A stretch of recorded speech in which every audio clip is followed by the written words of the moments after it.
По факту убийства 49-летнего жителя сельского поселения Икажева Амирхана Санталиева и его супруги Заремы возбуждено уголовное дело и проводится весь комплекс оперативно-розыскных мероприятий. Об этом сообщил секретарь Совета безопасности при главе Ингушетии Ахмед Зейтов на встрече с руководителем республики Юнузбеком Евкуровым. В данное время подозреваемые в совершении преступления по предварительному сговору задержаны. Они арестованы и находятся в изоляторе временного содержания. Сейчас устанавливаются лица, также причастные к данному преступлению. По данному факту возбуждено Следственным комитетом по Республике Ингушетия уголовное дело по статье 105. Проводится комплекс оперативно-следственных мероприятий. В данное время есть задержанные, устанавливаются лица, причастные к данному преступлению. Со слов правоохранителей, буквально в ближайшее время преступление будет раскрыто. Есть над чем работать и проводятся мероприятия. Единственная просьба к жителям Республики Ингушетии, пользуясь случаем, что те злоумышленники, те мерзавцы, которые совершили это преступление, они находятся сегодня где-то среди нас, могут прийти к нам домой кому-то, чтобы они этих людей не принимали, чтобы они им не предоставляли место для ночлега, в связи с тем, что они будут также являться соучастниками данного тяжкого преступления. Данное преступление всколыхнуло все общество в республике, тем более буквально в ночь Рамадана было совершено такое тяжкое преступление, и остались 4 несовершеннолетних детей сиротами, без отца, без матери. Это очень тяжелая обстановка. Далее Ахмед Зейтов доложил о 2 уголовных делах по фактам убийств пожилых жителей в Сунжинском районе республики. По данным следствия, 19 мая в Сунжинскую районную больницу с огнестрельным ранением в области грудной клетки был доставлен 62-летний Корейш Тачиев, который, не приходя в сознание, скончался. По данному факту также возбуждено уголовное дело по статье 105 Уголовного кодекса. Проводится также комплекс оперативно-следственных мероприятий. Что тут возмущает?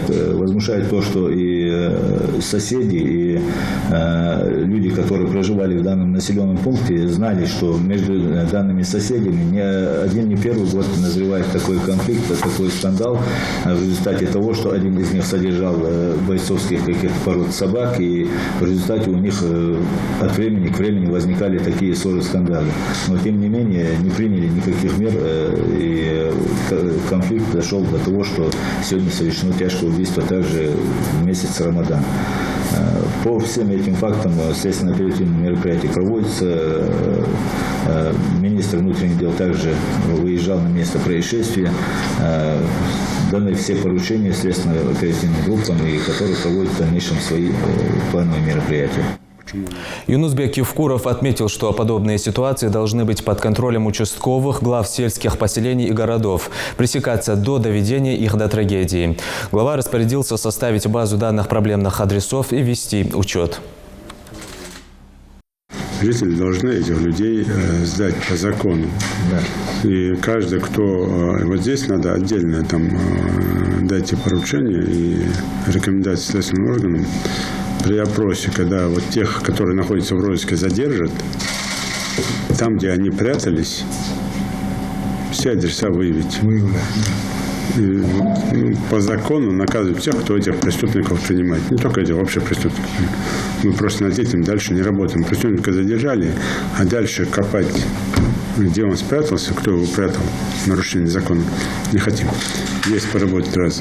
И второе, здесь дайте поручение нашим социальным службам по оформлению сиротства детям, чтобы не затягивали тоже этот вопрос. Это тоже обратите внимание. По Аздоевым и Тачиевым тоже роли места деятельности участкового на месте. Почему он эту проблему не видел? Напишите, проведите там специальное расследование по этому факту. И роли места главы села. Почему глава села этого Бородяка не видел, глава района не видел. Тем более мы уже не раз говорили, на примере этого делайте базу данных проблемных адресов. Если там соседи бок о бок живут, и у них между ними какие-то проблемы возникают. Или надо их развести в разные стороны, там, или надо их помирить, но что-то же надо с ними делать. До 10 там, июня, к примеру, сделать эту базу данных, и давайте мы по этой базе данных, там, собирая там, глав муниципальных образований сельских поселений, поговорим, как лучше сделать так, чтобы вот эти потягушки, так называемые детские, не превращались в такие преступления двойные. Ну и, конечно, все должны понимать, каждый несет ответственность за преступление, которое совершил. Никому не должно быть пощады в этом деле. Здесь надо всегда принимать сторону тех, кто пострадал. О них надо думать. Надо держать и главы администрации, и сектору безопасности на личном контроле эти вопросы. Обращать на это внимание. Ну, а вот этих товарищей, которые там убийцы этих, с учетом мнения там следствия, там посмотрите, чтобы не было опережения, по телевизору показывают. Те, кто в розыске, крупным планом совершено преступление, преступника нашли, показывают по телевизору.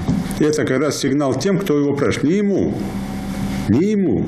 Это сигнал любому, который скажет, я не знал, что он преступник. Сегодня прямо начните это следствие и все выставить на следствие. И показать, почему. По какой причине. Да. В соцсетях-то я понимаю, но на телевидении официально надо показывать. Люди должны верить официальным каналам, а не соцсетям. Надо обратить внимание.